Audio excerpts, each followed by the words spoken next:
newly elected Johannesburg Mayor Dr Mpho Phalatse has announced her mayoral council. Phalatse says there was a lot of bargaining in the election of her team. Regarding the coalitions, she says an announcement will be made soon. Our senior politics reporter Ziyanda Ngcobo was there, and she joins us in studio for a debrief now. So Ziyanda, proceedings starting a little bit later than they should have. Why?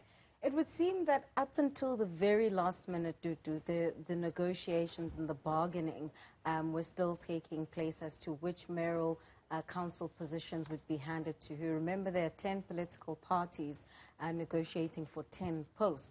And also, it came up during the question and answer session that perhaps the Joburg caucus, of the DA might be unhappy with their own mayor, Dr Mpho Phalatse, because of how much they've had to share certain positions with other political parties. And this goes back to the nub of how these negotiations have been going underway. There was no clear winner, right? So which means that there's no one clear party or one political party that has more bargaining power over the other. In fact, one would argue that it's the smaller political parties that had bargaining power to ensure the ascension of the Democratic Alliance into the mayoral positions, and also Vasco da Gama, who is the Speaker of the Council. And ultimately, Mpho Phalatse saying, well, this is the will of the vote, and 3 weeks is actually not a bad time frame if we look at international standards. Let's listen to what she had to say.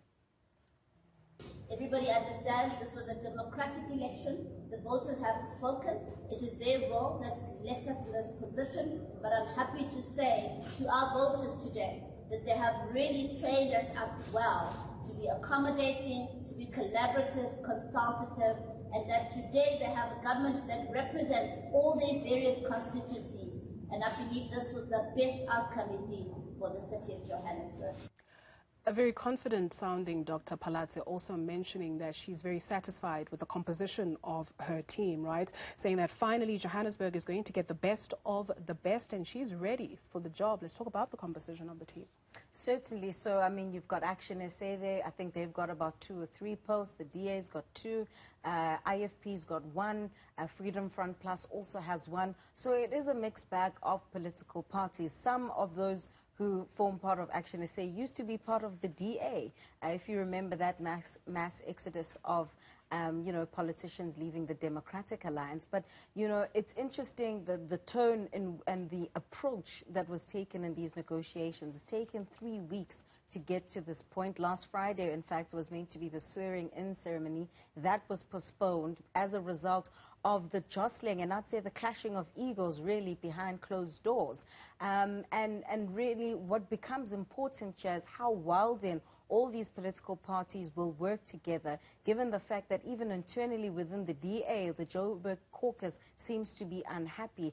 And if you look at issues, for an example, such as Eskom and the electricity crisis in Soweto, it will become equally important because they all need to be on the same page in terms of the approach. Last week we saw protests in Diepkloof where residents there were protesting against the blanket 6,000 rand to be paid by those who haven't been paying over the years. That is part of the solutions that has been put forward, excuse me, by the executive mayor. And so she says, well, she's just a mediator in the matter, and that they're planning to actually deal with this together with Eskom and the residents.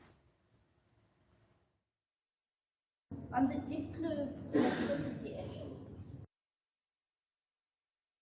which unfortunately is happening within the city of Johannesburg, I have been approached by residents to mediate between themselves and Eskom, and I have engaged both residents and Eskom to try and find middle ground. As I have communicated previously, Eskom's concern is acts of criminality within the electricity supply space, where some residents have been found to be fiddling with infrastructure, connecting illegally to the grid, bypassing meters, and even purchasing power from ghost vendors. Again, Eskom is lamenting the culture of non-payment, which has led to an untenable situation where they can no longer afford to continue supplying electricity to areas with a more than 80% non-payment rate. On the other hand, some residents are saying they cannot afford to pay for Some, however, we know can afford, but have chosen not to pay.